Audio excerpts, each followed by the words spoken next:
দেখো, আজ আমরা ব্লাইন্ড ইন এবং ব্লাইন্ড টু এর মধ্যে পার্থক্যটাকে দেখব।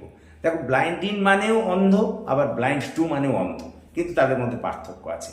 যখন দৃষ্টিশক্তিগত দিক দিয়ে অন্ধ বোঝাবে তখন সেখানে ব্লাইন্ড ইন। যেমন মনে করো, he is blind in one eye, সে এক চোখে দেখতে পায় না, বা he is blind in both the eyes, সে দু চোখেই দেখতে পায় না। অর্থাৎ দৃষ্টিশক্তি নেই যেখানে, দৃষ্টিশক্তিহীন, সেক্ষেত্রে আমরা বুঝবো ব্লাইন্ড ইন ব্যবহার করব।